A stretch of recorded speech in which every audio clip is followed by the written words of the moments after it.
Good evening, everybody. Welcome to the Sulk Stream. I am your host, the Incredible Sulk, and I hope you guys are doing great tonight. It's a Thursday? Is it a Thursday? It's a Thursday. It's a Thursday. Let's hear this banger again. Hold on, I gotta start it over. How you doing? I hope you guys are doing good. I went to the beach today. I'm a little bit sun-kissed. That's how I do it. That's how I like to do it. And I hope you guys like to do it that way, too. Keeps things fresh. You gotta stay grounded. Tonight we're talking about free will.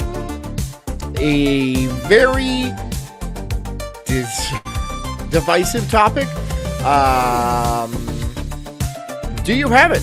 Do you want it? Are you responsible for your decisions? If you aren't, is our legal system flawed somehow? Are you in the position you want to be right now? If not, then how do you really have free will? These are all very interesting questions that we will tackle tonight. And it might get a little weird. Not like last night. Last night was that was just disturbing. Tonight might be simply unsettling. So I hope you guys are ready. And yeah. So what else? What else? I say we just get going. Or maybe that's not even my decision. It's starting. It's starting and it's gonna hurt. Anyways, get comfy, get cozy, grab a nice bottle of, I don't know, you have to make a decision. Or do you? Do you only have one thing left in the house? Or nothing at all? Complicated. Anyways, if you're working, keep working, because you have to. You have no choice. If you're driving, keep driving and drive safely. Unless you don't want to. Anyways, thank you so much for coming. Again, it is a Thursday night. I'm the Incredible Sulk. This is the Sulk Stream. And this is called Free Will. It's just a question. It's just a question of free will. Enjoy. Enjoy. Enjoy. Thank you so much for being here. Hit the like button if you guys don't mind. It really makes me feel good when you do that. So I appreciate it. Now, I can see it. Do it now. Free will versus determinism. Does free will exist? I've watched that guy a couple of times. It seems like events in the universe are necessitated by previous events. And That's yet, true. That's the Is it, do we just like make decisions based on what happened to us earlier that were not our decision? Are we just kind of algorithms that kind of put things together and like make the best course of action? Or do we really have free will? I mean, we can make bad decisions, right? And you're only smart enough to make a smart decision if you are smart enough to make that smart decision. So if you are stupid, you cannot choose to make a smart decision. Limitations. seems to contradict, to go against the very powerful subjective impression that we all have.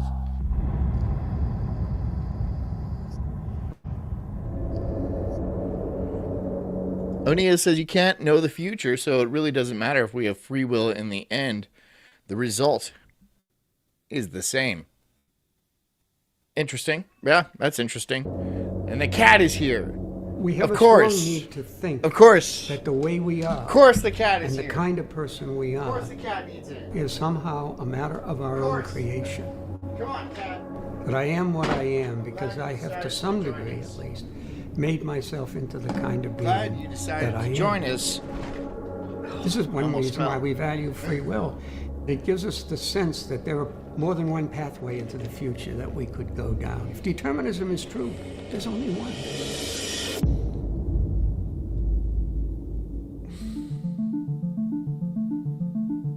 Free will is the foundational philosophy, in a sense. Our fundamental beliefs about what a human Scott says nothing is free. And, yeah. I mean, well, if you're talking about, like, energy, everything costs energy. You need to think and stuff like that. If you're talking like that kind of free, or we are not free to do as we choose? Do we like kind of are guided in a certain direction and through a confluence of happenings in our life lead us to certain lifestyles, life paths? I don't know. I used to not believe in free will. Because I felt like I had very little control over my life, regardless of what I wanted out of it. But now I'm not so sure. That's it. Human being is rely on what we think about free will. And it reaches into all JD, different kinds. JD's here, everybody. Everybody, thank God JD is here. I told him that he should be here, and he's here. So, JD, Ardenshire, David, Onius, Arden, again, Scott, and then nobody else. Kinds of components and sub-areas of philosophy. And then nobody else. Our entire legal systems and the notion of moral responsibility. How does Tiny physical gay causality glasses. work? How we could be the ultimate creators of our own will. We have psychological forcing, subliminal advertising, and Subliminal advertising is actually a good point. Because if they're like hypnotizing you, right. What about, where does like hypnosis or like MK Ultra stuff? I know a lot of people don't believe in hypnosis, but it is kind of real. Just maybe not on like the stage where you get like, oh, I'm a hypnotist, and then people do as I say through the power of suggestion. That is very much, you choose to follow that kind of person. But there's also societal pressures. When it comes to like things like MK Ultra, how much is that your decision? A lot of people like to think they're different, like they're a unique entity. But when it comes down to it, everyone just kind of follows the crowd, right? And if something tells you, like the news or a bunch of other people tells you the crowd is going this one direction, you're very likely to follow that, even against your own best interests, even against your own like ideas and stuff like that. So is that your decision? I guess. If you want to lose a bunch of shit, like your friends and your family.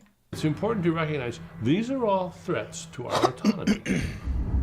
Our ability to make choices could have enormous implications for how we think about human beings.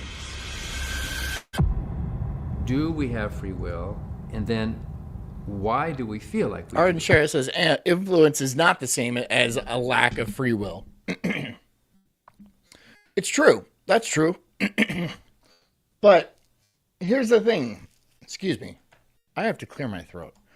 We have evolved this human desire to understand.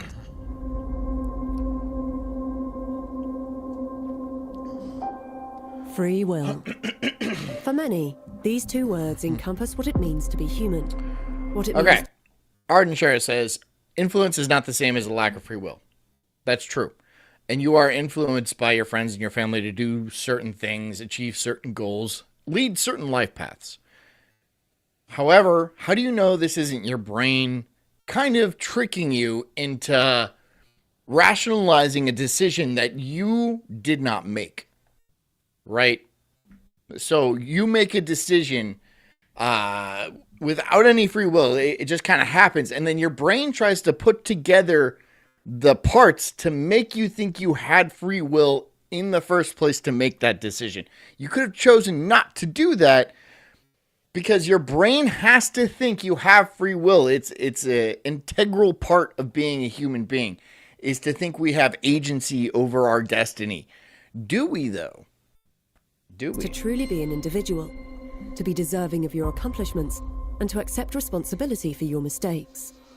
Most of us acknowledge there are some things we cannot control. The genes we inherit, our birthplace, our parents.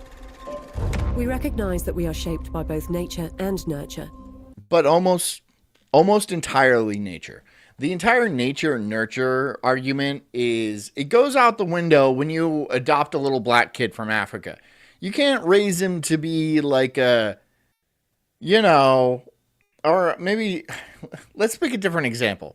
You adopt a chimpanzee, and you raise him to like drive cars and like ring doorbells and like, you know, be a person. But he's not going to be a person. He's always going to be a chimpanzee. He's not going to be a person. He might be able to drive a car, but he's not going to be able to like hold down a life and like sustain a job. It's just nurture goes only so far. And that so far is about that far. It's not very far. Everybody's life is basically predestined by the meat that they have in their head, their genetics. When I say genetics, I mean the way they look. If they're very attractive, they're going to have a lot more opportunities than somebody who's like an ugg. And that's exactly how it should be. I don't like ugly people. Yet we may long for a third component, known as choice, to validate the sense of control we have over our lives. However, David says there's a fungus that completely takes over the minds of ants, takes ants' minds over and makes them do very specific activities. Yeah, I think that was the entire basis for like The Last of Us, like that entire fungus. And that's a cordyceps, I think they're called, or something like that. Yeah, that's a real thing. So funguses can control people's minds. It's kind of interesting because when you do mushrooms, how do you know that's not happening? Advances in modern science, but this notion... Oh, it's just poison. You're just poisoning your brain, and you see these miracles. You see these religious experience. You speak to these aliens, these machine elves and stuff like that. Ah, that's not real. That's in your head. Are you sure? Of control into Are you sure? By reading electrical activity in the brain, researchers say they can predict a person's voluntary choices several seconds prior to them being consciously aware of their decisions. Several seconds before. So they can actually read somebody's mind with like an MRI and then tell what decision they're going to make before they even make it. That's a very strong argument for not having free will. How it's just like, it's almost instinctual, the decision that you're going to make. As a human being, we come from countless generations of beings that survived, and hesitation is death. So when you make a decision, you might have made a decision long ago, and then you thinking that you made that decision makes you rationalize that in your head. Makes you think that you made that decision because your brain needs to maintain this illusion that you are in control. Otherwise, it just... bad things happen, I guess. I mean, I guess you'd get depressed. You would... I don't know. I have no idea what would happen. Maybe nothing. This is a weird argument, right? Because if you think you have no decision in life, then your life might, do a downward spiral and stuff like that, right? And you start doing heroin. You make the decision to start doing heroin and stuff. It gets too complicated. If you can't make decisions, then you are predestined to start doing heroin anyway. But if you hadn't heard that free will didn't exist, you wouldn't be doing heroin. So what's the deal? And the laws of nature discovered by physicists don't appear to allow any exception for human action. So is free will real, imagined, or just a useful human construction? Great minds from the past have attempted to reconcile both the apparent truth of cause and effect and the desire to be in control of one's own actions. But can modern developments in science and philosophy provide a definitive... David says Dostoevsky, the Grand Inquisitor, is about the head of the Spanish Inquisition berating Jesus for giving humanity the worst curse of all, free will. The Grand Inquisitor by Dostoevsky. Yeah. Answer to this age-old... I didn't know that, but awesome. ...problem. With such powerful consequences on our notions of identity, morality, and law, this is an issue humanity cannot afford to get wrong. Do we have free will?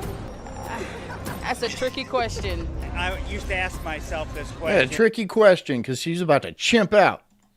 That is the fundamental question. And that's not her choice, right? So her ending up in jail for her chimping out is, or stealing something, is it's not her fault. See, this is if somebody steals something, they have motivations to steal something, right? They're either very hungry and they steal a loaf of bread, or they're very stupid and they steal a pair of Nikes. At what point is it their fault? You know, at what point is it their fault? That's why people don't like this conversation.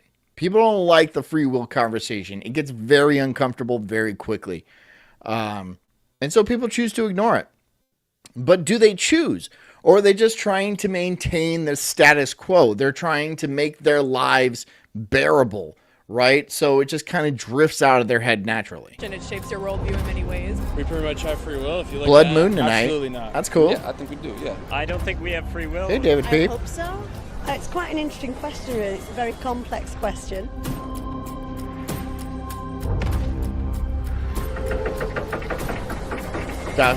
Ardenshire says Dostoevsky. Why I have to make choices? Oh, life is more complicated than it first appears to be. Oh, I'm gonna write a 1,000-page book about it that nobody's gonna read, and then the people that do read won't understand it, but they're gonna say, "I read Dostoevsky's book. Oh, look at that! I'm so classy. I'm so sophisticated," even though they didn't understand shit about it. Yeah. Yep.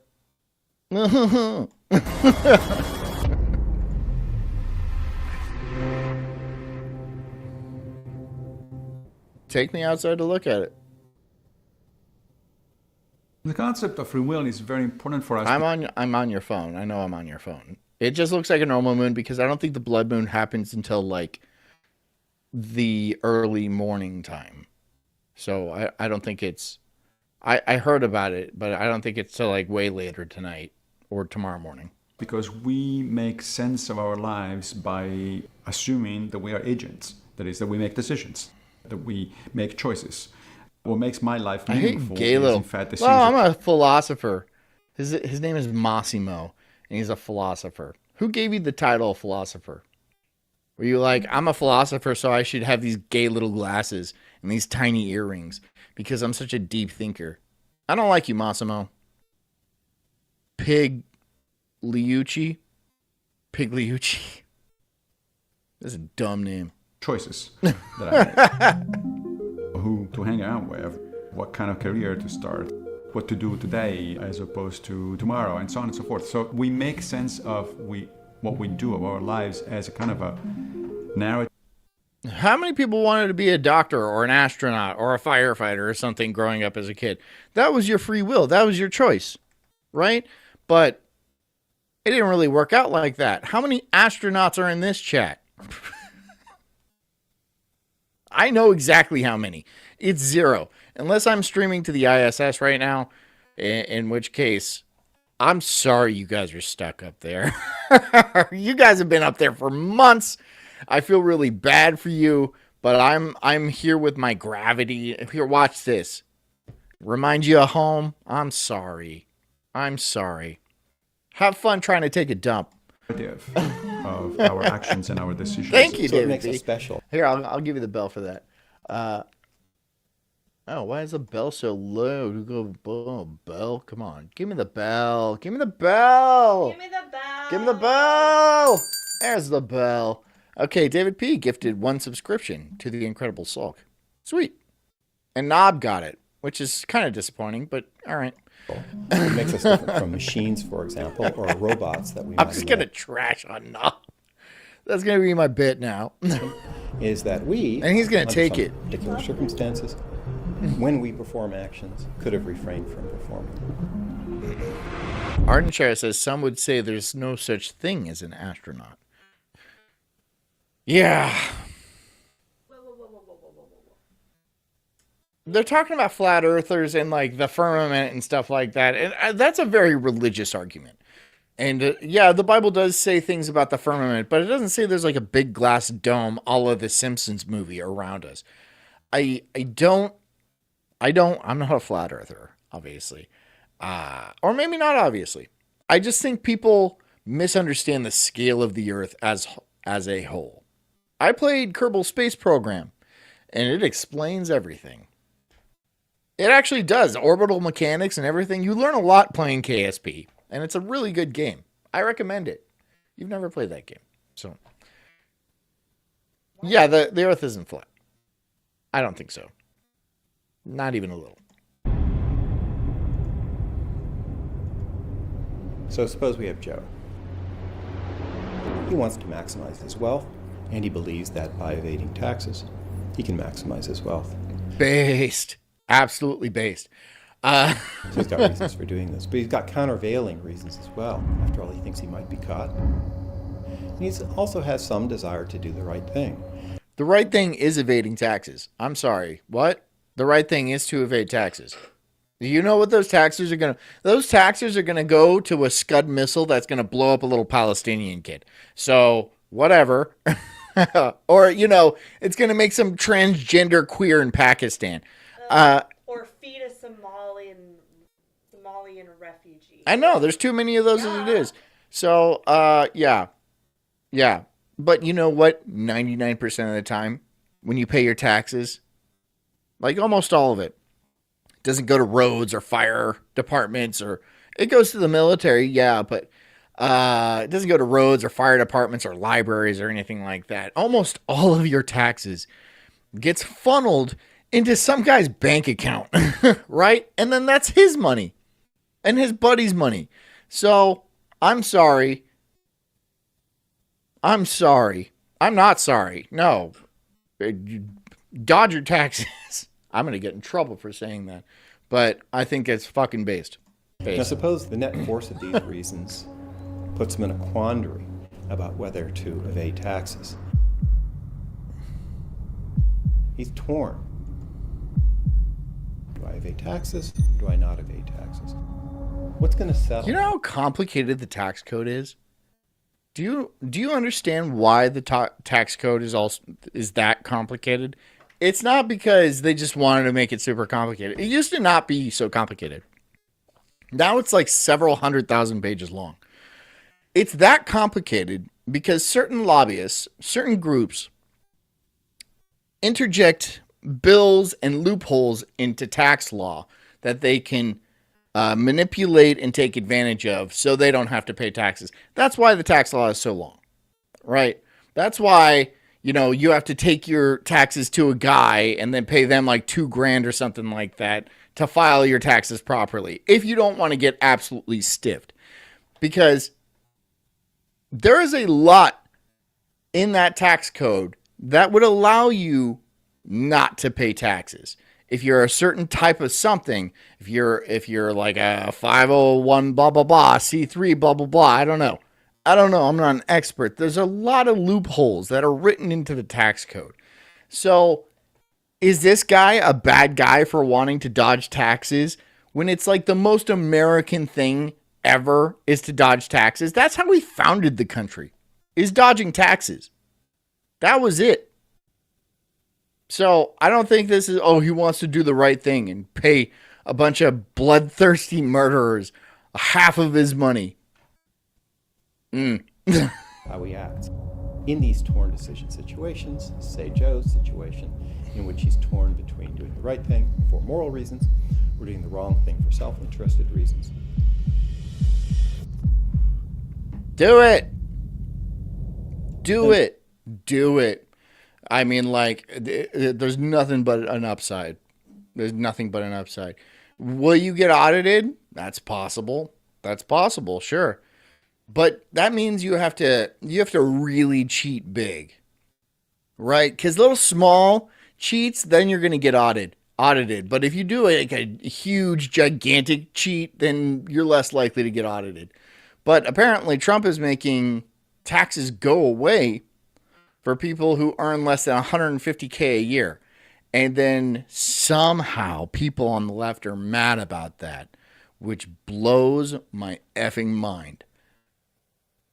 How? Why? Why are you mad about that? Why on earth? That means 90% of people won't have to pay taxes anymore. 90%. You know how much $150,000 a year is? That's a lot of money. That's a very good amount of money. So I'd be happy with that. And I'm sure lots of struggling families would be very happy with having 40% of their income stay in their bank account. It would change people's lives.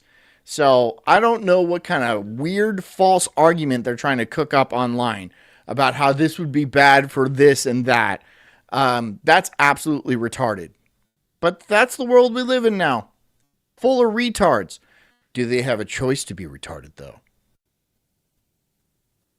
That's a question. I don't know. I don't know. I don't think so. I think people are born retarded. Some people are fucking retarded. Intuitively, we think, like, how does the settling happen? Well, Background noise says, how do I file as part of the Church of Sulk? So we have to have, we have to have a certain amount of people that, like, you know how like Jediism became a real thing in like New Zealand, because I think you have to have a certain amount of people before you're actually considered a real religion. And then you don't have to, but I don't know. I need to get a cult lawyer, even though I hate lawyers, and I will hate, if one of you is a lawyer, please contact me and I'll be like, I fucking hate you. And he'll be like, all right, yeah, I'm here to help. I'm like, I know, but I fucking hate you. But yeah, contact me and then we'll see if we can work something out. We'll all jump on it. We'll all jump on it. And then I'll say you're all deacons or something like that. Joe settles. Joe, as agent, right? It's not his desires Bishops, or beliefs that whatever. settle how the decision's going to go. Rather, it's Joe himself. David says Donald Trump could cure cancer and the left would hold vigils for cancer. That's actually very accurate. It doesn't matter. And have you seen all like the parades going on? Whenever I'm on X, I always see like parades of, they hate Donald Trump in like Belgium or Switzerland or Spain or something like that. And look at this parade to prove that's true. How do you know that these parades aren't being paid by, I don't know, George Soros or somebody of that ilk? Because it seems pretty likely, it seems pretty likely. The whole world's a stage, and I don't think people in Switzerland really give a shit about Donald Trump. I don't see why you would. I just don't see why you would. You so much that you invest money and then you like build these complex parade floats and, make these caricatures of somebody that doesn't really affect you. It's mighty suspicious. It's mighty suspicious. Again, but here's the thing about Trump. It's very likely that he's duping us as well. We're just, because obviously the people on the left are not on our side. But it's also pretty apparent that the people on the right aren't on our side. So this entire Donald Trump thing could be like a glimmer of hope, but that glimmer of hope could be like the light on a lanternfish, right? It's just another trap. I don't know. And I don't like being this cynical. I want to be optimistic and hopeful about things, but my brain doesn't stop. It's just like, they're after us in this way now. And I'm like, I'm just saying, I wouldn't be surprised if we got God again. The Epstein files are a perfect example of this. They said they were going to release him. They released him, and there's just black lines. And it's like, that helps no one. No one has been arrested. And we know exactly, well, not exactly, but we have a pretty good idea about who is on that list. Tom Hanks? You're sweating, aren't you, buddy? Oprah? The rest of you? Definitely. Once those people start getting busted and like have SWAT raids on them and stuff like that, then I'll be a little bit more optimistic about the entire Epstein files thing. Until then, don't talk to me about them.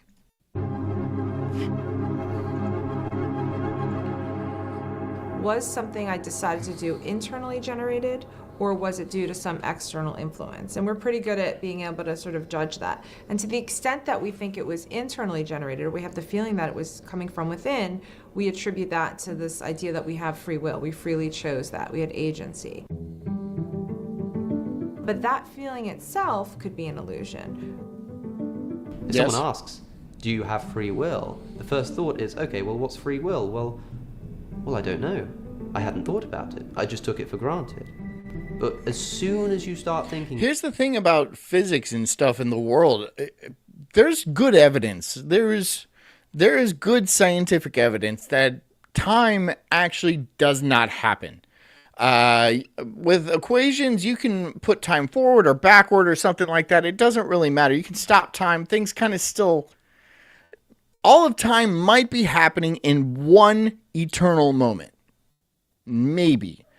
And if that's the case, then free will is just a nonsense idea. There's nothing... And our brains just try to interpret what we're sensing this now and like stretch it out and like a hallucination. So we think we're making our own decisions, but our decisions have already been made. Everything has already come to fruition, and we're just kind of playing out the script in our heads. That's also possible, where everything's already happened, and we're not even living in this world. We're just kind of experiencing together, maybe. About it, you suddenly realize, my God, I haven't thought about this before. What about this? What about that? What do I really mean by free will? The definition of free will is very important because this tends to be a debate that actually does hinge a lot on semantics. Semantics are important. Semantics are about meaning. If we don't actually understand and agree on what we're talking about, then we're not actually going to talk about anything meaningful.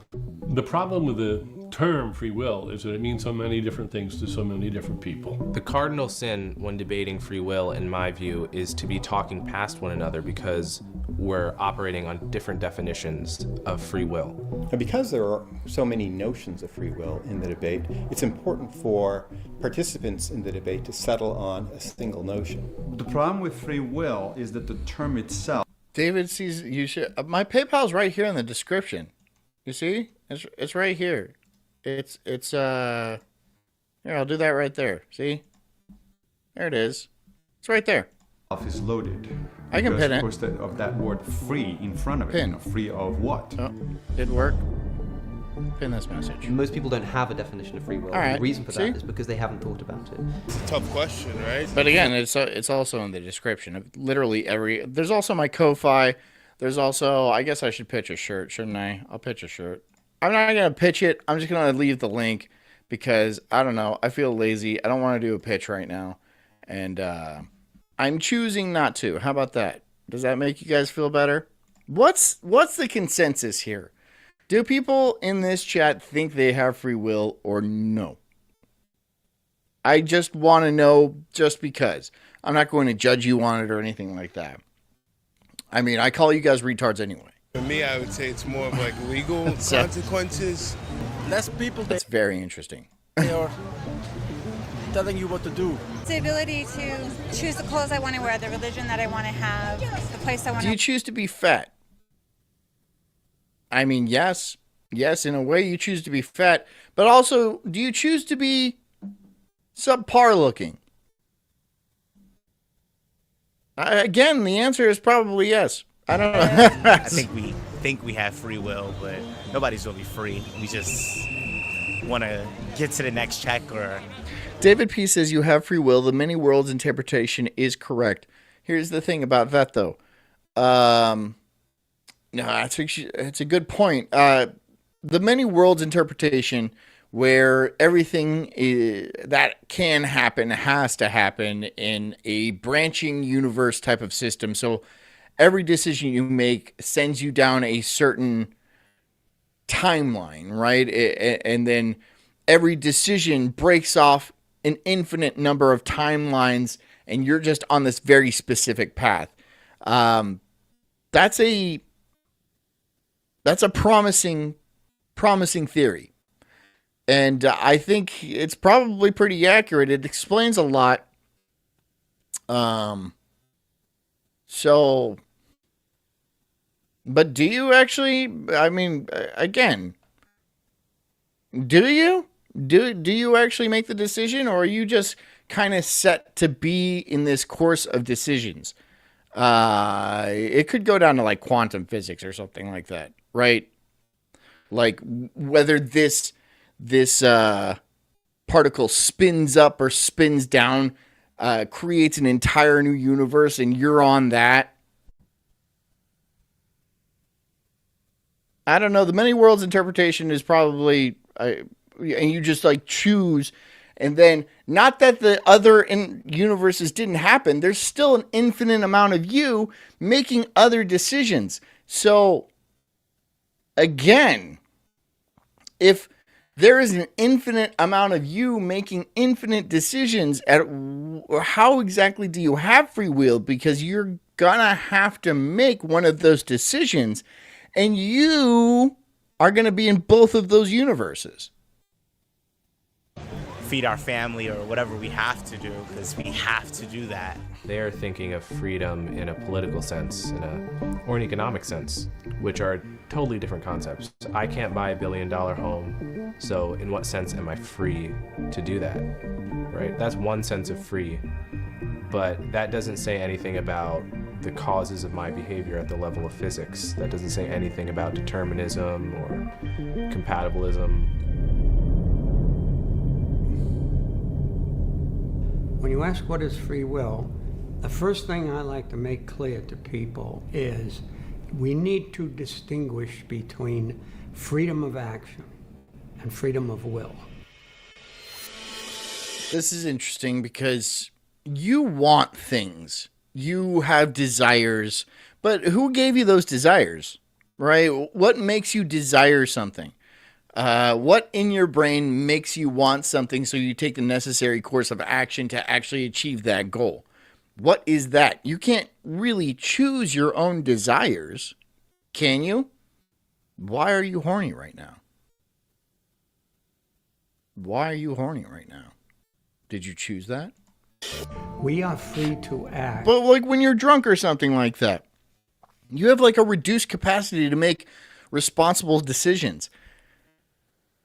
Are you less culpable for a car accident or something like that? Well, no, but it wasn't fully your decision. You didn't want to do that, but you just kind of did, right? Because your brain wasn't fully optimized. It wasn't working at 100% capacity, but it did still happen. So, you know, who made that decision? Was it the alcohol? Whenever there are no constraints out there in the world preventing us from acting, someone holding us down, someone... Knobstock says, I'm a Calvinist, so I believe there's free will, but it's limited and God has predestined life. Well, you can't believe in free will and that God has predestined life. Those are conflicting arguments, right? Either God has predestined life and there's absolutely zero free will, or you have 100% free will and then God has not predestined life. You see, you can't have a little bit of free will. You can't have a small amount of free will. You have to either have it completely or have none of it. It's one of those situations. Coercing us, someone constraining us, or maybe we're compulsive, or other things are preventing us from doing. Despite says, I used to believe in free will, then I got married. Rimshot. Freedom of will Rimshot is a deeper thing than that, and my account of it, it is the freedom to create the will you express in action. We could be expressing a will we already had all the time, but where did it come from? To what extent was it my own creation, and to what extent was it the creation of the world? David P. says they are not. So are you saying that God can have a predestined plan, but also you can have a small amount of free will? I'm open to the argument. I just don't think that's how it works. World around me, fate, physics, biology, upbringing. When you're born, you David P says all probabilities exist, but you choose which one you make. Like I said, yes, this could be the many worlds could exist, right?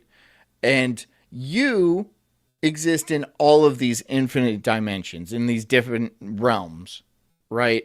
So you are going to make every decision. Every decision. So if you have to make every decision, you are making no decisions.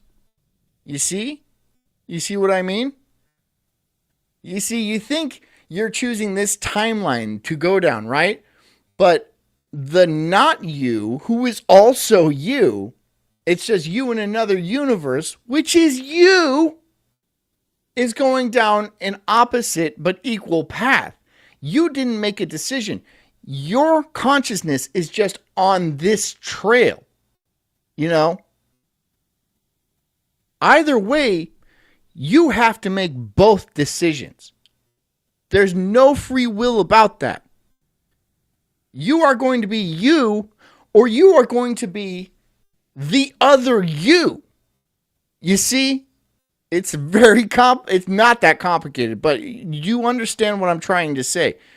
No matter what, you are going to make every decision in parallel universe. In many worlds interpretation, you have to make literally every decision that can be made.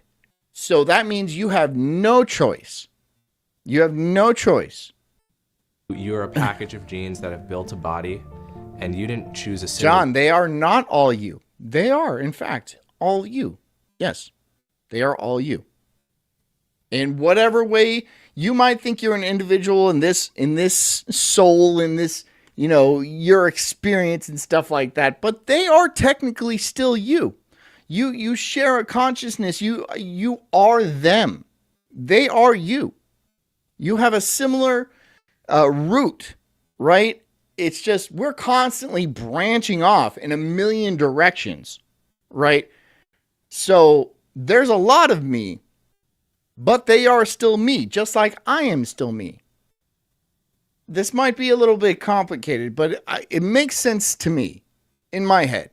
One of those genes, you don't choose your environment because at least I don't remember choosing to be born in the household that I did. There was no multiple choice quiz behind like John Rawls. David P says you are not made up of the decisions you never made. I completely disagree. This veil of ignorance where you just choose, right? It's just you just I end disagree. up where you are, and you chose none of it. I think the average person on the street believes that it's not the result of their past, their upbringing, their brain chemistry, antecedent conditions that existed prior to their being born. From my own personal subjective... Background noise says, you can't force me to be gay ever. Okay, I already like this. I would never decide to kiss that dude that one time.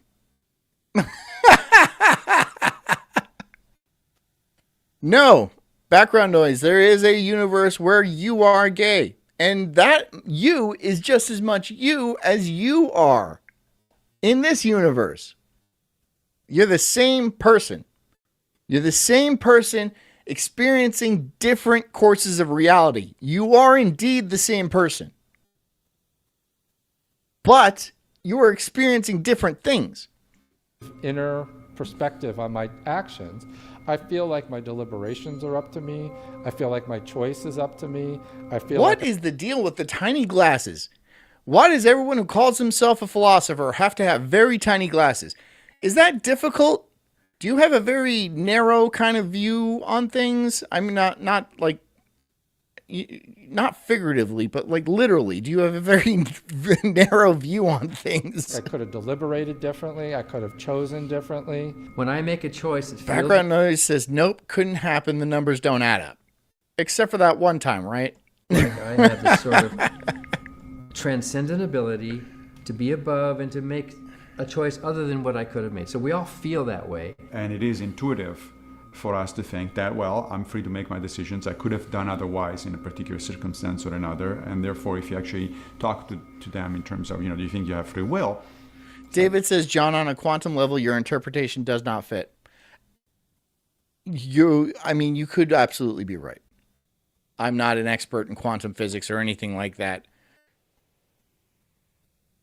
I have nothing more to say to that. I don't know, I don't know. This is just my brain kind of, I'm brainstorming. It just seems like it would be like that, right? You do make decisions. However, every decision has to be made, right? And so it branches off in an infinite number of universes where you do exist. Well, some of them you're dead. So, the ones that are experienced, do you really have the choice to do that? Or are you in like this line? You could be right. I don't know. Maybe I'm losing you guys. Yeah, sure. I do. Yeah, click the like button if you guys don't. So how do we define the term free will? The historical philosophical debate features several distinct notions of free will. Perhaps the most common one is the ability to act and to refrain. So suppose one's in certain circumstances. If under those circumstances one is able to perform an action and able to refrain from performing that action, one has free will. Yet another notion of free will is the ability to act in accordance with good reasons. One issue for that notion is that it doesn't divide the participants in the debate, because everybody believes that we're reasons responsive. What we want here with free will is, at some points, there's more than one pathway, and we can choose either one. The most important definition of free will is the could have done otherwise definition, and that's the kind of free will that most people think they have. The ability to do otherwise. But a lot of my compatibilist friends disagree. One of the central mistakes in thinking about the question of whether I could have done otherwise is in thinking that the question is properly addressed if we ask, in exactly the same circumstances, if we could rewind the tape of history, would we do the same thing? That is, in fact, of no interest at all. Yeah, would you do the same thing if you could rewind history and like do the same thing? Okay, that's interesting. I mean, I would think so, but then I would already know the outcome of that decision, so it wouldn't really be free will like it was the first time, right? Where I was just kind of taking a roll of the dice. It would be more deterministic. I would be able to tell the future of at least one pathway. So that would already negate it being free will at all, wouldn't it? So who's right in these definitions? Well, I don't think that's a right question. I don't think we can ask who's right or wrong, because anybody can define any word any way they want. The more relevant question is, whose definition of free will is more appropriate? There's lots of ways of defining free will where we don't have it, and who cares? Because they're just not interesting, important. They're not morally important ideas. And the single notion that most participants in the debate have... David P. says, you just proved my point with the dead thing, John. Are you dead because other yous are? Well, other yous didn't choose to be dead. Did they? I don't... But maybe you're right. I don't know. It's getting pretty complex for me too. Settled on over the last quarter century or so is the control and action required for moral responsibility. So one has free will if one has the control and action required for moral responsibility for that action. Free will is what you have when you're a morally responsible agent. Okay, so somebody who is like retarded or has like a severe brain injury where they can't make proper decisions and they can't like weigh the moral outcomes of either decision because there's some sort of defect or damage in their brain. So those people don't have free will. Is that what it is? What if you're just extremely stupid? What if you're just extremely stupid? Then they have some sort of reduced free will. Again, I don't know. I don't think there could be a thing where you have complete free will. I mean, I think it has to be either you will have 100% free will or everything in the universe is already predestined and you have no real way of changing that. You know, I don't think there's like a reduced kind of free will. I think you can make decisions or you think you can make decisions. But you can't have it both ways, you know? Now, there's an added complication here, and that's that there are different senses of moral responsibility, and one wants a notion of free will that actually divides the participants. Why would they not have free will if they had like a reduced capability of making proper decisions? Because you have a desire to do the right thing. Typically, most humans do, right? They have a desire to be upstanding individuals, be smart, responsible, moral, do the right thing, right? However, some people have impulse control issues. Some people are alcoholics. Some people are retarded. And some people are just plain stupid, which actually reduces their ability to think out what would be the right and moral thing, right? So just in that fact, they have less free will than if they were sober, smart, or just had higher IQs. So you want to do one thing. However, your lack of ability leads you to not be able to make the proper decision to get you to that point in life. The debate. So the notion of moral responsibility does the trick here is a notion of moral responsibility that involves deserved blame and praise, perhaps deserved reward and punishment. By defining free will in terms of moral... Onius says a big problem with free will is even just trying to define it, which is actually a very interesting point because language is extremely important. A lot of people don't realize how important linguistics is to our interpretation of reality. It is literally everything. It is our history. It is our future. It's how we define things. It's how we see things. There's actually been studies on like colors where certain groups inside of like the Amazon rainforest can see a shade of green that nobody else in the world can actually see simply because they have a name for that specific shade of green. Back in like the days of the ancient Greeks, they didn't have a word for the color blue because they just didn't have a word for the color blue. So they would describe the sea as like a deep gray, or the sky would be another shade of gray or something like that. And apparently, just having a word for it makes it real. You can actually see blue when you have the word blue for it, or whatever your word for blue is. But if you do not have a word for the shade blue, then you just think it's a different shade of like gray or something like that. There's something that happens in the eye, in the brain, where you can actually see a color that you did not see before when you have a word for it. So linguistics is extremely important in our interpretation of reality.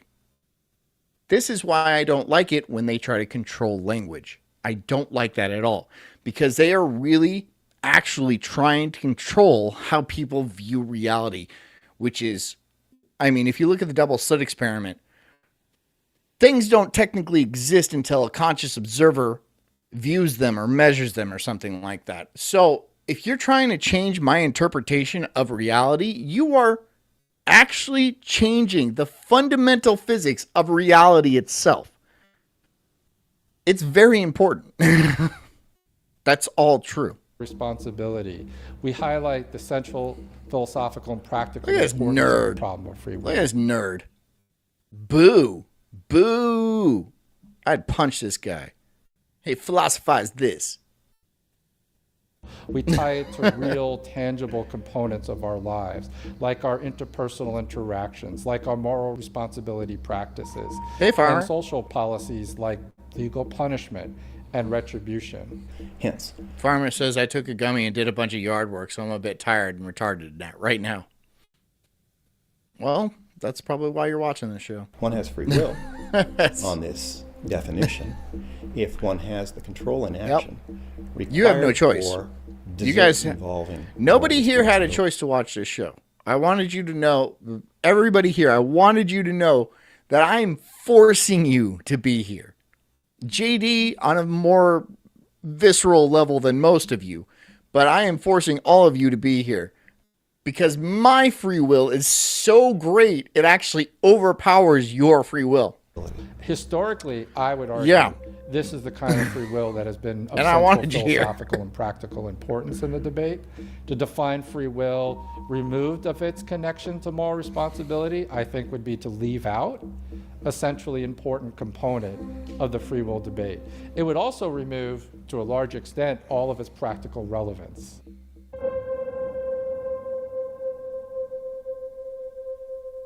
Background says that dude definitely chooses to be gay. They all do. They all do. Being gay is a choice. That is hard science. Prove me wrong. Prove me wrong. You ever see a gay guy that be like, no. Mm-mm. Nope, that does. Again, a dude might have to do that, but that doesn't make him gay. That just means he has to do gay things. So that's totally different. That's totally different. But you choose what you want. But what makes you want what you want? What makes you want what you want? Do you want to be gay? If you can't make choices, then David says I'm you gay. have no right Okay. to judge All right. anybody morally. Hey, Dan. If there's no choice, Hog Dog says it's a choice to love loose bowels and poop smells. That is a choice. I guess. That is a decision. Is it though? Or are you just so depraved that you can't help yourself? Right? You've been so... I don't know. This is going down a path I don't want to go down. then there can be no moral judgment, positive or negative. That's true. There's no... If there is no free will, you can't judge people. You cannot judge anybody, which is uncomfortable. It's very uncomfortable not to be being able to judge people because we judge people every single day. Every single one of us judges everybody every single day. And if you say you don't, you're lying to yourself because every single one of us judges every other person on this planet every single day. You judge whether they're attractive, whether they're smart, whether they're in your way, whether they're a fat turd. You make judgments constantly. Unconsciously. So if they don't have free will to be this fat slug of a man or an ugly woman or something like that, why is my unconscious making that decision for me? Do I have free will? Did I tell my head to make that decision? Or did I just... all of a sudden go, ugh. I don't think about that. It just happens. If I actually had to make the decision to be disgusted by a fat person or pissed off by a midget or something like that, I wouldn't do it. I just wouldn't do it. I'd say that's a waste of time. But it just doesn't happen like that. It just happens. Pissed off by a midget. I don't hate midge. I don't hate midgets. I just don't get them. I don't understand why they chose to be so short.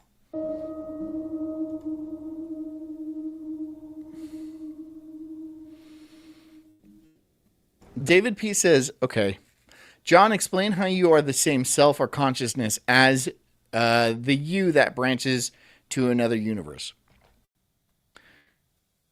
Okay. We are not technically independent of each other. All of us, are different representations of the same consciousness. We are just different points of view coming out of a grand consciousness, right? And not just human beings, but literally all conscious beings share this one main consciousness.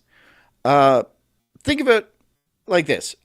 So you go in for a procedure and they knock you out, right? But they don't do anything. And then they wake you up and you had no recollection. Everything was just blank, just completely dead blank. No electricity in the brain. Nothing happened, right? And you come back and you're the same person, right? I think we can all agree that we're the same person. So now imagine they do the same thing. They knock you out, but now they slightly augment your intelligence, right? They maybe put a chip in or something like that, or something small. And then you come back, and then you are still that same consciousness, correct? You're just a little bit augmented. You're a little bit different. Now imagine that they knocked you out and changed you even further, like very, very much further. It like increased your memory in your brain and like changed your memories down the core, and then they woke you back up, and then you are still the same consciousness, but now you have a completely different backstory and a completely different cognitive set of abilities. Still you. Now, what if they turned off your brain completely and then brought you back as a completely different person? That's still you. You are still that consciousness. We all share this one gigantic consciousness. And we're just different points of view of that consciousness. So me making decisions in this reality is the same as me making decisions in a separate reality. We are both consciousness. I am you. You are me. We're making different decisions. We have different cognitive abilities. We have different life paths, but we are the same consciousness. That's what I mean. The history of the debate has been labeled determinism versus free will. Is freedom compatible with determinism or not? So if you go back to the time of Spinoza... Farmer Chewy says, sounds gay. Okay. That's a perfectly good argument, too. The main threat to free will, as it was conceived in... Background noise says, that's the weirdest orgy I've ever heard of. Okay, fine. Whatever. I thought I explained that pretty coherently. But whatever. Everyone just wants to make jokes. Is that it? That's what this is? It's just jokes? Nice. I guess it's just a joke stream. The idea that all of our actions are causally determined by factors beyond our control. And if that's the case... David says you're muddying the waters with that everyone is one spiel, John. I don't think I am. And that's the end of it. If you think I'm muddying the waters, but I don't think I'm muddying the waters, then we can't really go much farther than that. I think we are all one basic consciousness. And, whether we have free will or not, I guess it doesn't really matter because we're going to experience literally everything in existence forever. And back-to-back causality. All the way back to before you're even born. Hey, Dan Snout, what did you come back to? I don't know.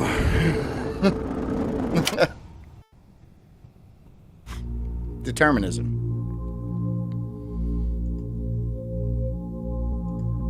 Determinism is the view that you could not have done otherwise than what you did, that your behaviors are subject to the laws of physics. You don't have any agency in what you did. What you do is determined solely by the laws of physics. And if you think you could have chosen otherwise, you're mistaken. If you were to repeat the universe to that exact same moment, you would have no choice because of your traits and your instincts and your desires and your history. No matter what, everywhere in life, at all times, one pathway is the only one possible. and every other one is causally impossible. That's hard for me to buy. That's what we're talking about, by the way. Only one, that's what we're talking about. When we act, when we make decisions, this is often the case that it seems evident to us that we could have acted otherwise. Knobsdog says, I wonder if that's why I struggle with impulse control. LOL. I've slammed a lot skating, snowboarding, and biking. You might have also been vaccinated. But yeah, like, do you have free will, or do you have some reduced capacity to exert your will on the universe? That's the question. For example, suppose you're at the ice cream counter, you've got the choice between chocolate and vanilla. It seems to you, under those circumstances, as if you've got the power to decide for chocolate and the power to decide for vanilla. There don't seem to be any factors that prevent you from performing either action, from making either decision. The Sarkisian study surveyed 4 countries. Arden Shara says, I get the universe thing. The fact that we even exist as a universe is the universe requiring a consciousness to exist as a representation of the will of said universe. So for the universe to exist, we need to be able to define it. It needs to be able to define itself, right? It needs to have laws of physics. It needs to have something to it. It just can't exist in a void. This is why the double slit experiment is so weird, right? Because the universe doesn't exist without us, and we don't exist without the universe. So it's a chicken and the egg kind of situation. So did the universe exist before we got here? In a very real sense, no, it did not. In a very, very real sense, no, it did not. Because it takes a conscious observer to actually observe the universe, to collapse a wave function, to actually make a smattering of possibilities into one actual, I don't know what it's called, atom, one thing, to make it actually define itself, right? So without that consciousness to observe something, nothing exists. This is getting very difficult for me. India and Colombia, and they surveyed people. I'm sorry. Do we live in a universe in which... David P. says, no, the universe does not have to be self-aware. And again, I disagree. It has to be. We are part of the universe. We are just the universe trying to understand itself, trying to self-define. So, yeah, without us, the universe doesn't exist. Decision making is truly free, and I think it was between 65 and 85% of people in all those 4 areas said yes, we do.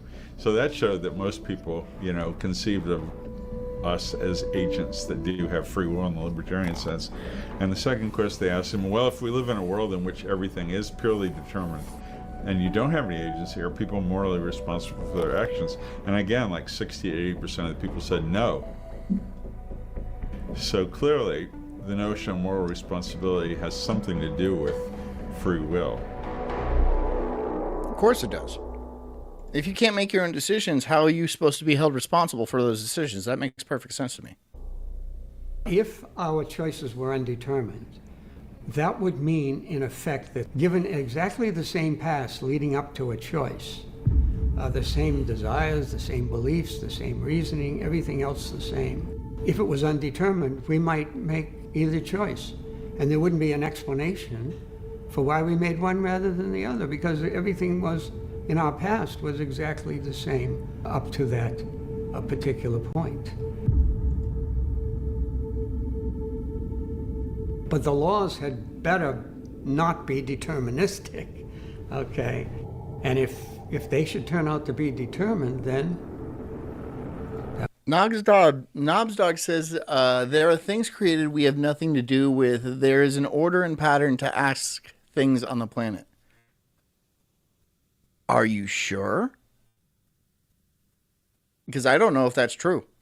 I don't know if the things that yes, if I'm not here to observe something then somebody else is here to observe something. And if they don't observe something, then those things don't really exist, right?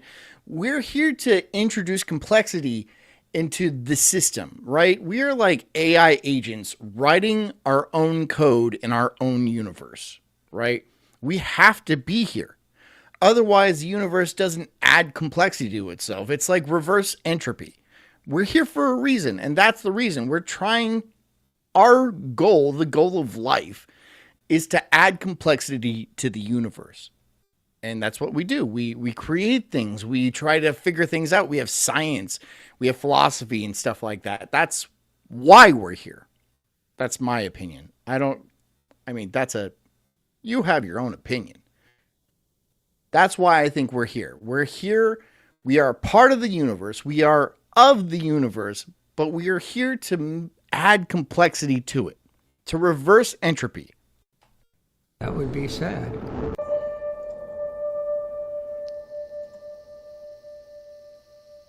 Quantum mechanics, on the traditional Copenhagen interpretation, posits real metaphysical indeterminacy at the very lowest level of the universe.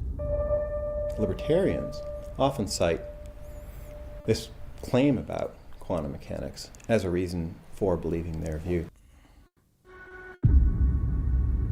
Einstein made his famous quip, God does not play dice with the universe. Einstein was wrong. He used that metaphor to say, how can it all just be random and chaotic? Einstein himself believed the universe was deterministic. He also might have stolen all of his work, too. He did work at a patent office, and he only had really one good year. The year he worked at that patent office.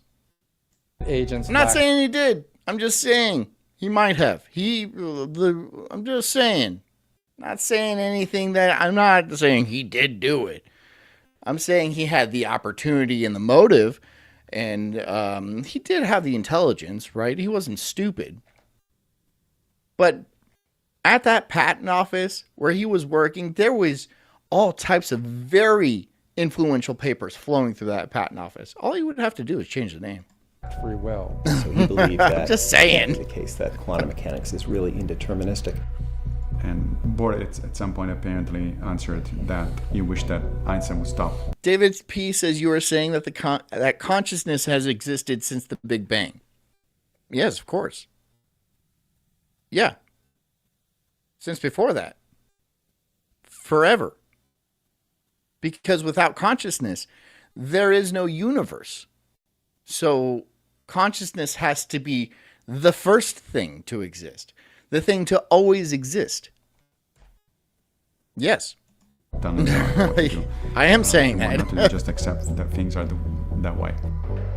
It's one of the embarrassing facts about modern theoretical physics that we don't actually know whether the laws of physics in the real world are deterministic or not.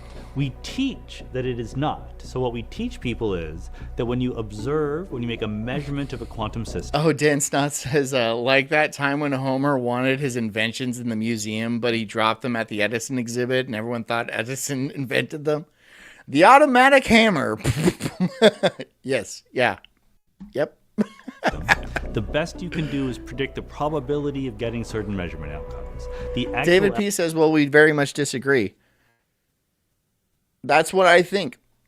You think the Big Bang could have, or whatever started the universe, happened without a conscious observer to actually observe that happening, then yes, we disagree. Outcome is not determined by... And there's no problem with that. I'm not saying I'm completely right. I'm just, honestly, I'm spitballing a lot of this. I'm not sitting here saying I'm completely right about literally anything, because I have been wrong a million times before. But this is just me kind of throwing shit at the wall and seeing what sticks. This is, honestly, this entire show is me thinking out loud. That's all it is. You could be right. I could be right. I don't know. But we haven't specified exactly what it means to do a measurement. This is called the measurement problem of quantum mechanics. We don't know what it means to do a measurement. We don't know what it means to say that They're saying we don't know what a conscious observer is. I don't know what that is either. Are dogs and cats conscious observers? Well, we don't know. we just don't know. Particle, a wave function, a quantum system suddenly collapses in some probabilistic way.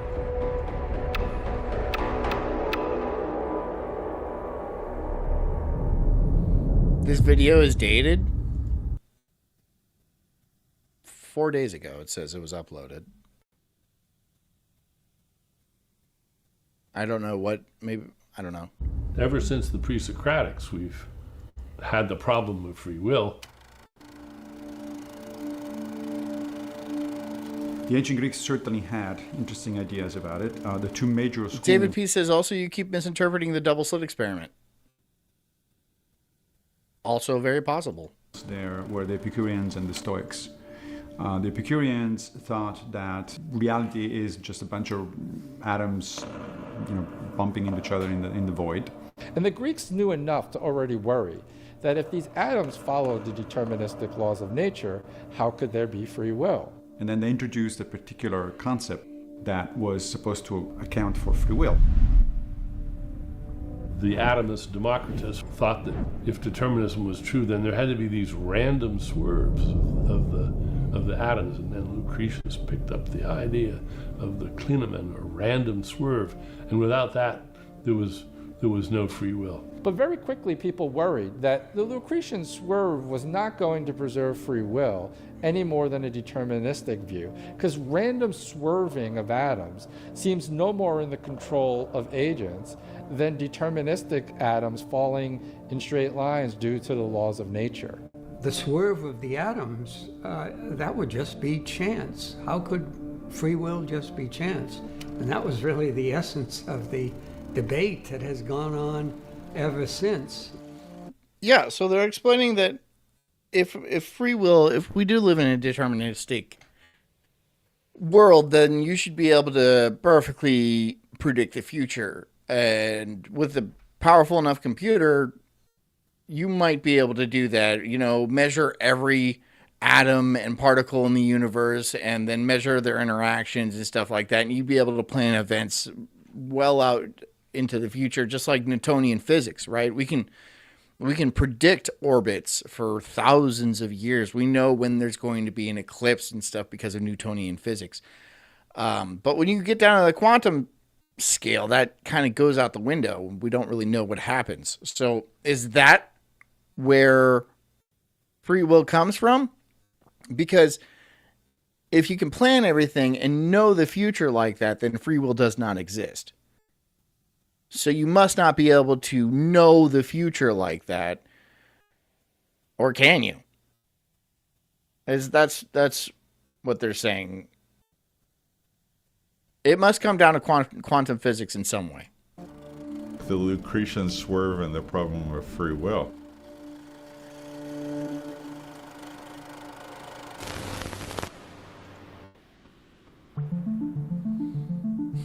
A carrier pigeon? You're gonna send my wife? You're gonna send my wife a carrier pigeon? How do you know where I live? Free will. Three main philosophical camps have differentiated themselves: libertarians, compatibilists, and free will skeptics. What do each of these camps say about free will, and how do they approach the problem?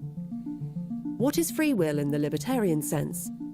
How does one try to... Knobstock says, at David P. Also, does giving me a subscription cost you something?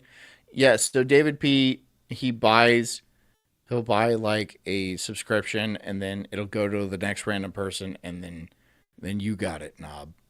Just by pure chance. That's how it works. Reconcile free will with determinism's ostensible erosion of freedom. And if yeah, there is I appreciate no that, David. I appreciate free will, what happens to morality and the practical need to hold people accountable for their actions? To answer these questions, we will explore each camp, beginning with libertarian free will.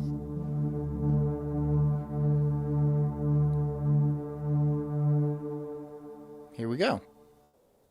My definition is taken from philosopher Ayn Rand, which is the choice. Author Ayn Rand. All right. Yeah. Okay. Fine. You can call her a philosopher, but author. Think or not to think. which means to raise your level of mental focus above the level of sense perception, which we share with animals, to the level of conceptual understanding. So an example would be reading a page of a book. Perceptually, you can see the marks on the paper. That's sense perception. Knobsack says, right, but they're asking for my credit card for it. Really? They shouldn't do that. What cost is there to subscribe to a free show? That's weird. I've never heard of that happening before. It shouldn't ask for your credit card.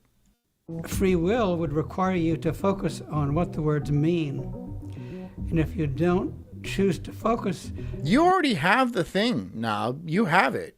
You have it. See, you're showing up in the chat as a subscriber. So you don't need to add your credit card. They're trying to coax premium out of you, I think. Which would be great because if you subscribe to premium from my show, then it counts towards my numbers, but I'm not telling you to do that. But, you don't need to do that. You'll get to the bottom of the page and say to yourself, I have no idea what I just read. Yeah, that's the red thing. So that's the red that's a red badge you have right there. Free will is primarily about choosing to think. I think everyone in a certain way knows this, but they can't always put it into words. My own technical definition of free will, I define it as this. It's the ability to make or create. I'm sorry, there's 3 S's. There is 3 S's in your last name. Hold on. Rick Messing. Messssing. Never seen that before. Choices without being influenced by any forces or influences outside of your will. That's my technical definition of free will. It's an ability that we have. It's an ability. I'd put it in a different way. I'd say free will is self-evident. A lot of people sort of think they have it, but they don't understand quite what it is, because they think free will is direct freedom of action. I used to think that free will was not. Oh my God! A little bit jumping the gun. Freedom of action is indirect because it's based on what your thinking process involves and what stored things you put in your mind. What's fundamental, as far as I'm concerned, free will is fundamental to the human condition and understanding it. There. And why the human condition has the problems that it has, both on a grand scale and also on a personal scale, on an individual scale. The scientific research shows, as a matter of fact, there are 2 studies that were done at the University of Minnesota and at the University of British Columbia that show that if a person doesn't believe in free will, they tend to be... Did they say John shit his pants? No, I'm sweating. It's probably sweat. It's almost certainly sweat. Unless I shit my pants. That's ethical. So, in terms of society, it has major ramifications. If you didn't have free will, it would mean you didn't have the conceptual faculty. Think about chimpanzees. In 6 million years, they haven't progressed in the least. So if we didn't have free will, we would be to the level of the lower animals who live day to day based on gifts of nature, and if the nature doesn't work, you die. Okay, so but there are humans with lower IQs than a chimpanzee. I just saw an article about a kid wasn't being held responsible, oddly enough, for a crime he did because he had an IQ of 49. Now, a chimpanzee typically has an IQ of around 50 to 70, which is 49 is profound. That is a profound stupidity. That's a type of stupidity that you, as a normal top of the bell curve type of person, could not imagine. And when I say cannot imagine, I mean profoundly stupid. You cannot imagine because there's too much going on in your head to actually have the ability to reduce it to an IQ of 49. That's why it's called, that's why I'm using the word profound. You can't possibly imagine how stupid that is. So maybe it's not species based. Maybe it's intelligence based. I'm just saying there are humans that are that stupid. So human civilization. Dan Snott says that's retarded. That's 70 is retarded. So an IQ of 70 is retarded. 49 is your base functions, right? That's like you're able to breathe and probably, unfortunately, procreate and like eat stuff. But beyond that, you ain't got nothing. There's nothing going on. But he does have the right to vote. So there you go. So we'd be nothing.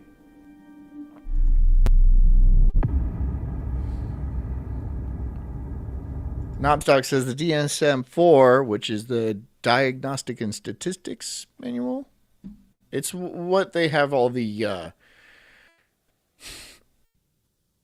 So the DSM is where they have psychological maladies, right? And the thing about the DSM is it's just a consensus amongst psychologists as to what is a condition and what is not a condition. So it's kind of pseudoscientific. But let's see. The DSM-4, which I think there's a DSM-5 now, classifies mental retardation into 4 stages based on severity. Mild, which is IQ score of 50 to 55, to approximately 70. Moderate, IQ score of 30 to 35 to 50 to 55.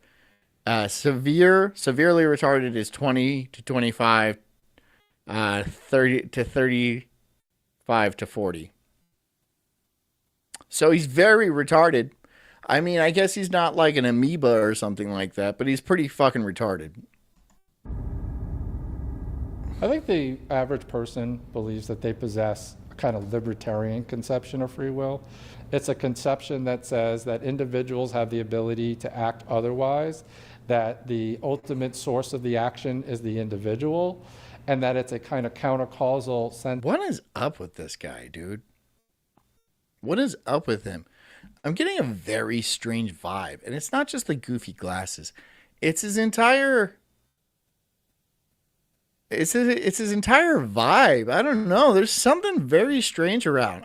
Background noise. Okay. I will give you the bell. And background noise for $10 says somewhere out there is a John not getting this money. Oh. Sense of free will, which That's maintains sad. that Oh, if fuck that guy, though. you were to relive that moment in the past, you could have chosen differently. Knobstock says he's Buster from Arrested Development. That's actually pretty funny. Is the view that freedom is not compatible with determinism and that we have freedom.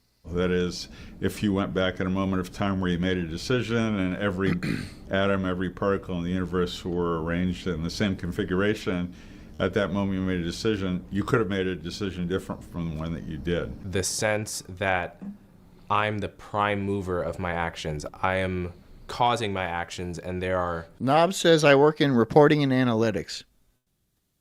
And that's how you got the DSM-4 stuff? That's where you get the DSM-4? Isn't there a DSM-5 out? Or is it just the 4?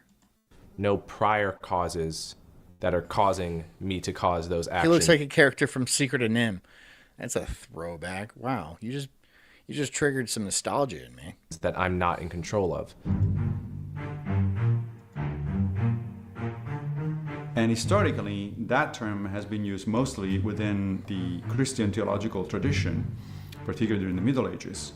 And free means free from causal interaction. So sometimes that's referred to as contra-causal free will. But for most modern philosophers and scientists, that's an oxymoron. There's nothing that is contra-causal. There's nothing that is not actually caused by something else. And that's the crux of the argument. Was your decision based on what happened previous to it, or did it just arise out of what? What did it arise out of? Consciousness? Well, your consciousness is kind of a result of your thinking faculties interacting with the reality that we have. So, or is it? It would have to come from somewhere. Or does it come from literally nowhere? If it comes from literally nowhere, then yes, you have free will. But if it has to come from somewhere, then you don't have free will. So That's a difficult question. So right there, it's loaded, because when you start saying, well, can we have free will within a causal universe? And well, by definition, you cannot. If by free you mean in fact contra-causal.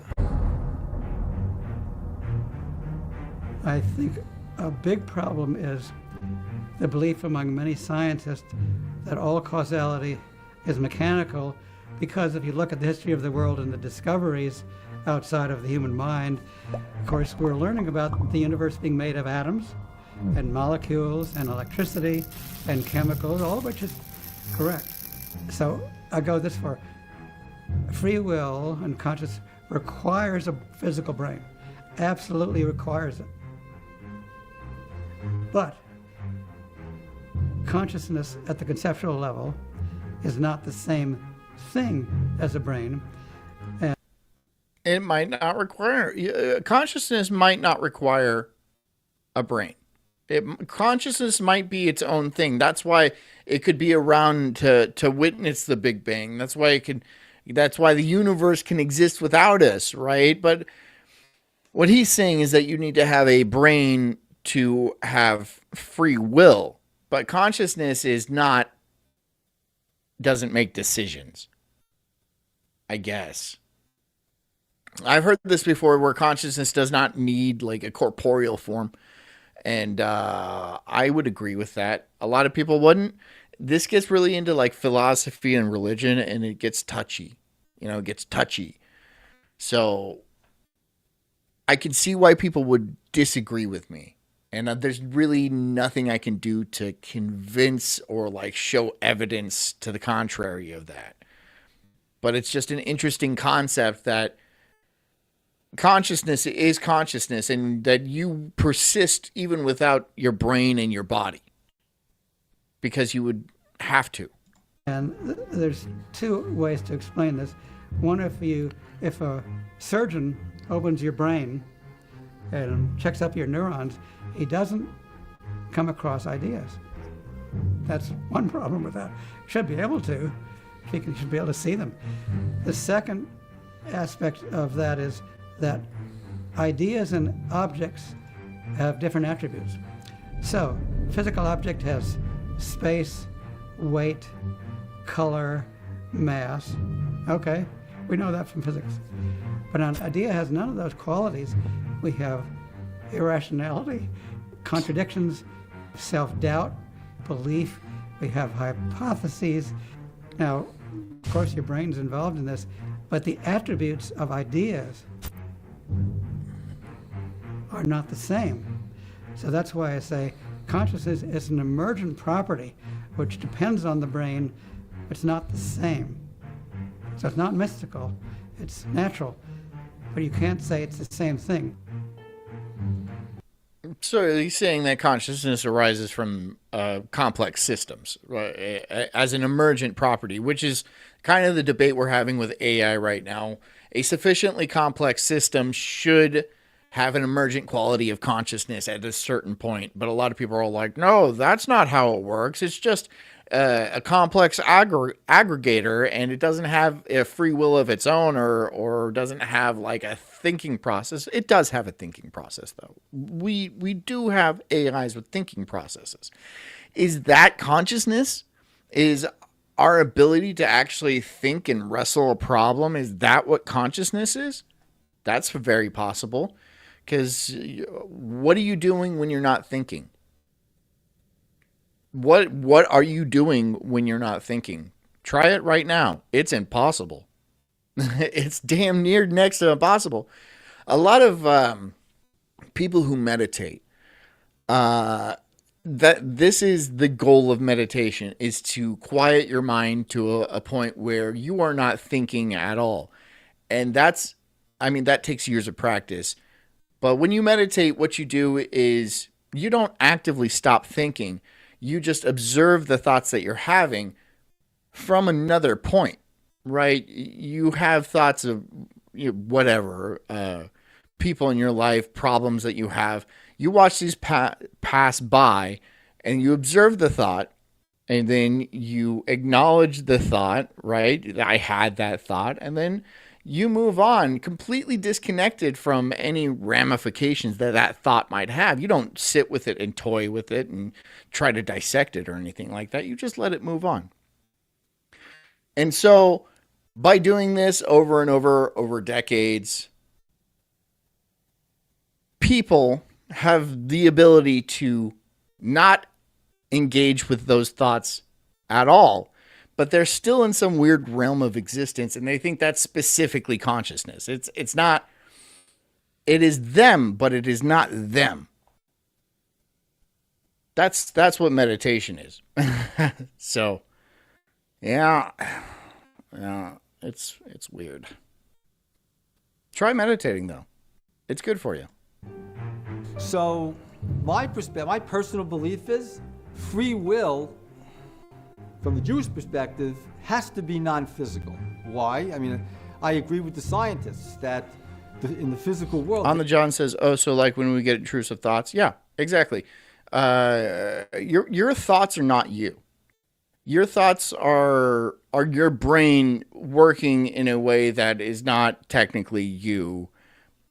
What you is complicated.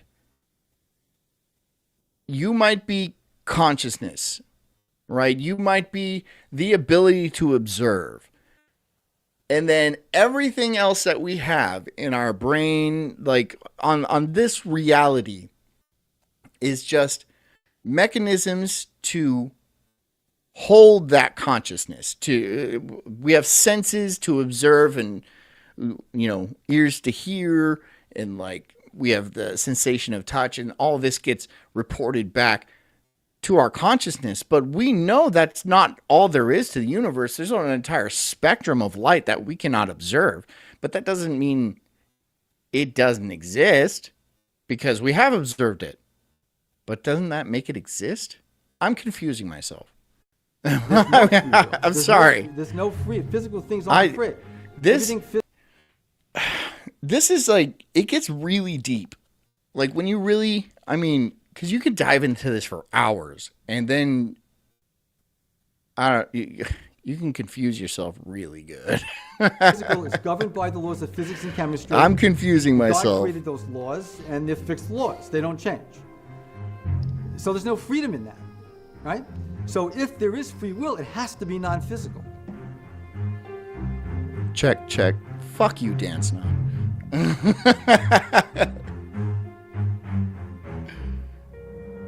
Don't fucking play with me like that. Seriously. The research I do in neuroscience is mostly trying to understand the neural basis of impulsive and compulsive behaviors, especially how they map out onto different psychiatric illnesses like obsessive compulsive disorder or various impulse control disorders. And then also to come up with some novel treatments to these impulse control or compulsive disorders. So I think the majority of neuroscientists are materialists. It's just inherent in the nature of what we study. I became a neuroscientist because I wanted to understand where my thoughts come from. And in a way, I wanted to achieve Crazy Town, because you're a woman. Immortality, because I wanted to keep my thoughts and my consciousness. Who knows where they get their ideas? Honestly, who knows where they get their ideas? I don't understand women thoughts. Even if I didn't have a brain. And I was, maybe they make sense, but not to me. Like, is that possible? And so that began my quest of trying to understand how the physical substrate of the brain is connected to our subjective awareness. And the further you sort of investigate and do research, you see that it's very intimately connected. Without neural activation, we don't have conscious experience. And so the research overwhelmingly suggests that this concept of a soul, at least in the fact of us having a conscious awareness, if you want to call that a soul, is tied to this material, is to activation of the brain. Okay. So she's saying that our ability to observe and like think and stuff like that is what she considers a soul. But she's not really taking into account that a soul might not be in this realm or this dimension, period. right? This is what I argue with like ghost hunters and stuff like that. Like if somebody were to die, their consciousness wouldn't hang around. It's not going to hang around in this reality, in this dimension, because their ability to express their consciousness died. It's over, right? But that doesn't mean their consciousness is extinguished. That just means it's in another reality. Like, think about this. We play video games, right? When your character dies, does that mean you die? In this alternate reality that has nothing to do really with that reality? We control that, right? But when our character dies, we don't die. We're still alive.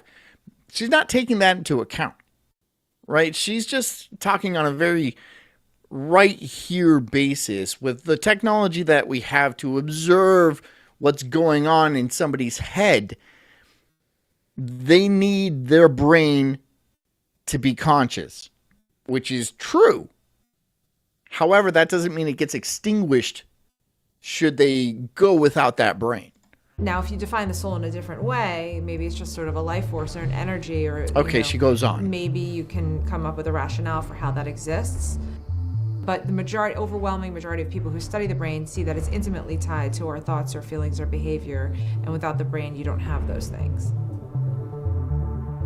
Dualism, like everything else, comes in variety. David says, LOL, subjective awareness. This entire field is infested with pseudo-intellectuals. And I think you're right. I mean, that would explain the tiny glasses, right? Look how smart I am. I don't even need my entire glasses.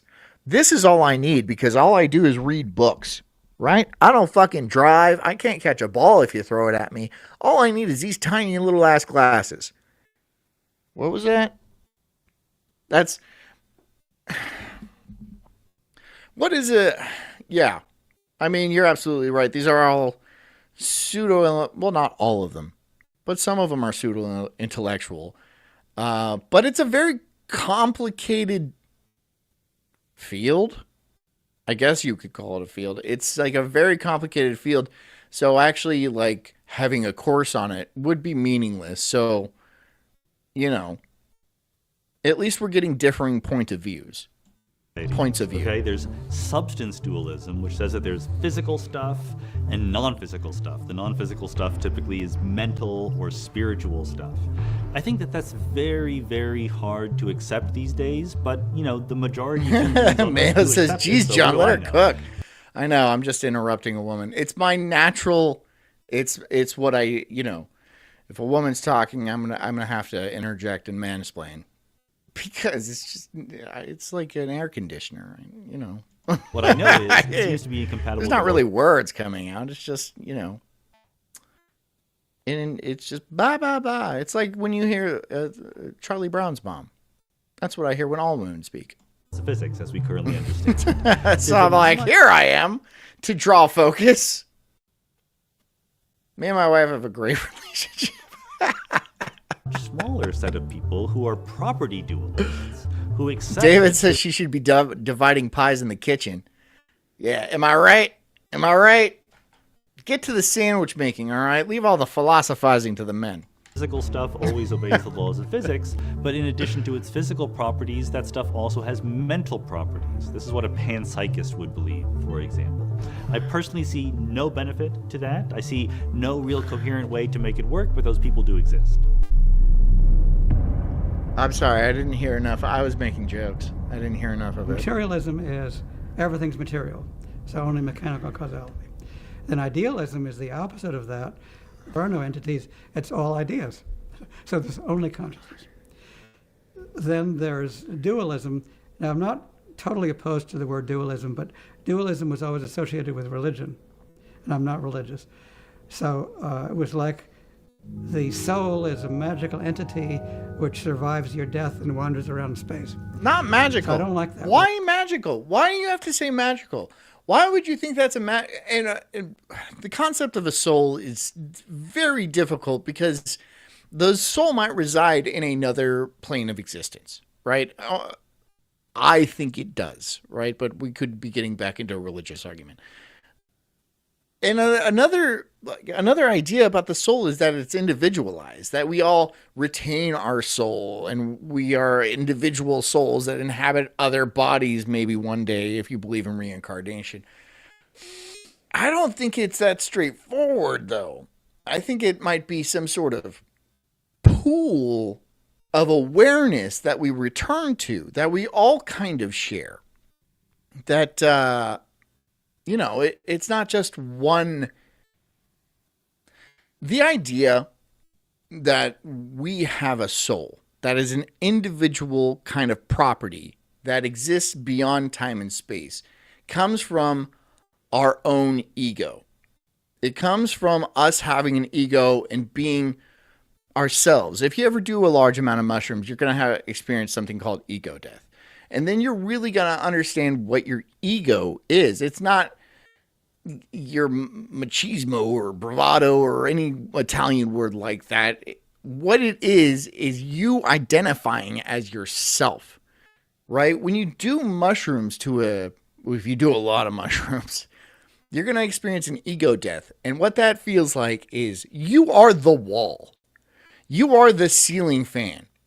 You are you in your body, but that not only that, you are all these other things in the room, right? You are not just this definite kind of entity. You are expanded beyond that. You are not just your body. You are literally everything. So I think that's kind of what the afterlife, the soul is. It's not you sitting on a cloud hanging out with your boys. It's consciousness itself as a total word. So I like the term emergence, which means Tejas says, I am the void. Yeah. Yes. Yeah. Capacity Hey, Tejas. is an outgrowth of the existence of a rational mind. I don't have a full theory about the mind and relations, but I do feel that reality, even physical reality, the physical world and so on, comes in layers, so to speak.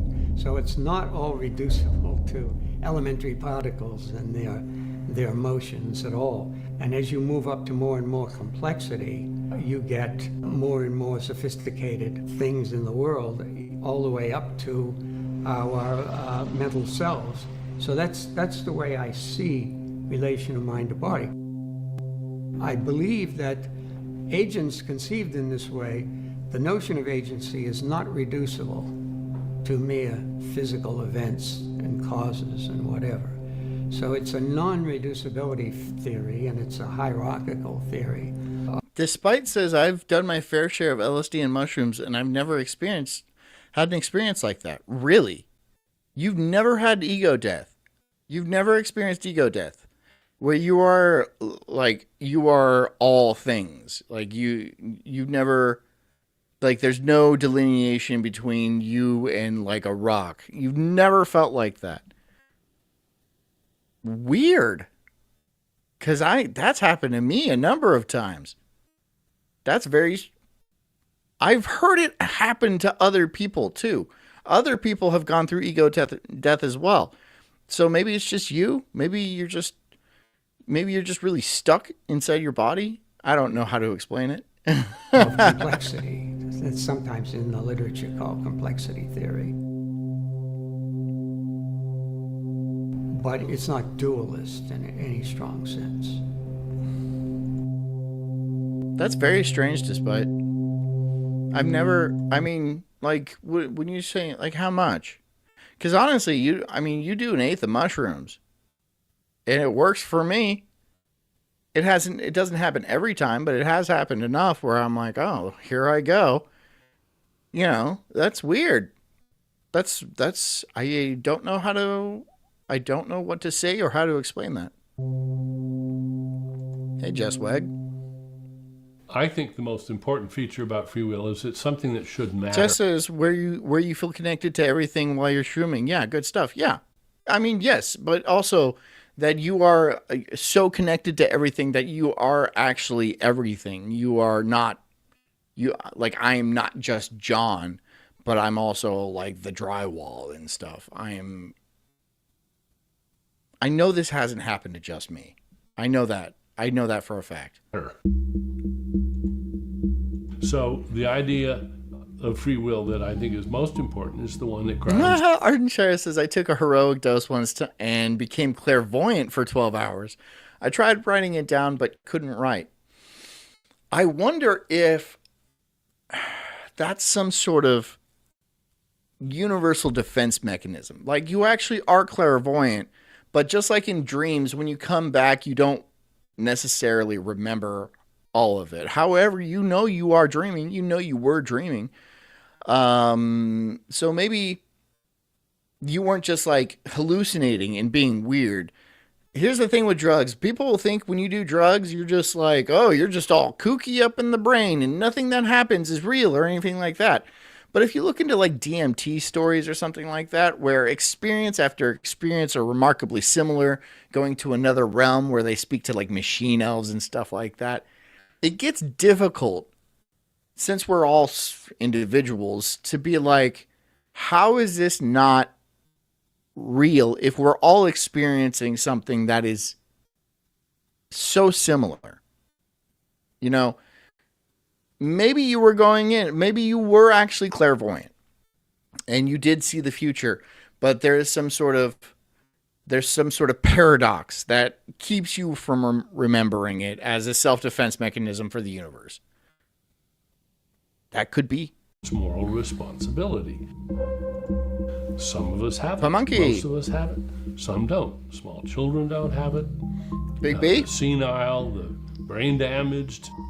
Other people may lack basic. Big B says, when you smoke meth, there's no enlightenment, which is just great from a trucker. I love hearing that from a trucker. Moral competence. And that's completely compatible with determinism and with everything we know about the brain. The compatibilist position is tricky, although it is in fact the most frequently adopted position among modern philosophers.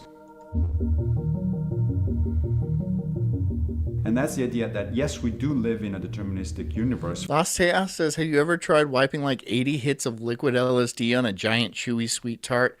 Worked for me for a couple of days. Oh my God. How are you with... Maybe you're not with us, dude. Maybe you're just on another planet right now. Are you sure you haven't come down from that? Are you sure you have not come down from that? Maybe you're just still way up there. Maybe you died, right? And you're just imagining this right now. You would have no way of... 80 hits of acid. And it goes through your skin, you know. I bet you know that now. As far as we know, because there's some debate actually about that. But in fact, that doesn't deny the notion that we have free will in the specific sense of non-contra causal free will, in the specific sense of volition. That we do make decisions. And those decisions are ours in an interesting sense of being our decisions. Just because they're influenced and maybe even determined by causal factors, it doesn't mean that they're not our decisions. If part of those causal factors come from the internal machinery of the human mind, then that's my decision, if I am the one who's making that decision. One of the interesting things about free will, as I define it, is that you can lose it, and you can have it taken away from you by other agents who manipulate you. And so it's fairly important easily, that free will too. is something you have to protect. Yeah, fairly easily too. I mean, like you can get drunk and then lose basically you can go retarded. We already touched on this before. Free will, if it exists, is something that is sensitive, that we can lose, that not all of us necessarily have. And you should want to. So here you have determinism on one side, and here you have libertarian free will on the other. And most philosophers, by many studies that have been done, fall in the middle. They would be called compatibilists. They think, yes, confront... Dan Snot says, by the way, if you haven't seen SLC Punk 2, watch it. It's decent. I saw the first one. I saw the second one. I thought it sucked. SLC Punk 2? I remember the first SLC Punk with like the guy from Without a Paddle, you know that guy. I saw the second one and I thought it sucked. Maybe that was the third one. Was it super low budget? They were in the car? With the reality that we live in a completely deterministic universe. Yeah, the first one was everything is watchable. Basically preordained, and we can't violate free will. And yet we tend to live our lives as if we do have free will, and we base our social expectations, we base our laws, we base many policies, we base moral judgments on the assumption that we have free will. So most of the people who do that, who juggle both sides at once, would be called compatibilists. Compatibilist. Well, I mean, yeah, it's okay. So you might have free will and then you might not have free will, but like some of us have free will, but a lot of your free will comes from like a determinist point of view. It's kind of like being on the fence. Okay, you're on the fence and you don't know. Just say that. Just say that, you pseudo-intellectual asshole. Just say that. Just say that you don't know. That's fine. The essence of compatibilism is some kind of causal structure to the universe in general, of course, and in particular to the human organism, right? So how that particular structure, causal structure, is cashed out. Oh, here we go. Let's go ahead and just ring that old bell for you. Oh, yeah. Come on, give me a little bit more than that. There we go. Beautiful. Tweetologic for 5 says, full lunar eclipse tonight. Yes, there's a blood moon. Apparently it's not going on right now, but I think it's supposed to happen early in the morning tomorrow or like late tonight. So I'll go out after this and I'll see. And if it's not blood red, I'm gonna scream at it. It's not really particularly relevant. It could be in a variety of ways. That's why I talk about determinism versus random events is actually a red herring.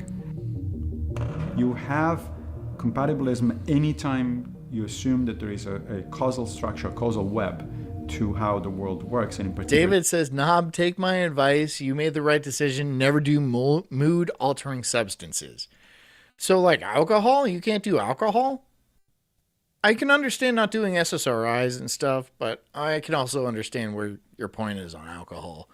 Even marijuana is mood-altering. So, but then, what, caffeine? I mean, that's a broad category. But I get where you're coming from. To how human beings work. And to do without that... Anyways. Yo, check out my shirts. Hold on. Let's turn this up a little bit. Check out my shirts at the Incredible Sulk Store at bonfire.com/theincrediblesulk-store.com. The link I'll put it in the chat right now. We have many fine accoutrements for your everyday wearing. We have the Yeti abduction, which is by Despite What You've Heard. We also have a very recent one, which is the new one, the Thoughtful Ape, which I think is quite cool. And it's got the Incredible Sulk, and it's 100% cotton, and it comes in a hoodie for all those stoners out there, and also many, many more. So go ahead and over to the Incredible Sulk Store at Bonfire and get yourself a shirt. Hit the like button on your way out, everybody. Thank you so much for coming. I hope you guys learned something, and I hope you enjoyed this mind-bending episode of the Sulk Stream. There's a lot to get into, and we could really talk about this forever, right? Because it's like a indeterminate point. But here's the thing. Does that matter? Is that going to change your life? Not really. It doesn't matter if you have free will or not. You, in this reality, make your decisions. All right? You think you make your decisions. It does not matter. Thinking about this, it's kind of a waste of time. But that's what I'm here to do. I'm here to make you waste your time. And think about wasting your time. Maybe it'll make you better. I don't know. Anyways, guys, I'll be right back here at 8 p.m. tomorrow night. So I hope you guys show up. And I hope you guys are bright and happy and just feeling awesome tomorrow. There's no day wave. No day wave. But Sulk Stream will always be here for you. The Sulk Stream will always be here for you. Anyways, I hope you guys have a great night. Stay strong. stay valiant, stay beautiful, get a nice glass of water, get a good night's sleep, and take care of yourselves because I care about you too. I'll see you guys tomorrow. Love ya. Good night. Ah, wrong button again. I'm an incredible soul, unhinged and enraged like a bulldog's fierce growl. I'm spitting fire, burning through these trees, questioning the world, unraveling conspiracies. Talking about Bigfoot, Loch Ness Monster too. Government lies, they're feeding me their goo. I'm diving deep into this rabbit hole, uncovering the truth, setting fire to their control. I got small nipples, but my voice is loud, roaring like thunder in this crazy crowd. They say I'm crazy, but I call it woke, unraveling the madness with every word I spoke.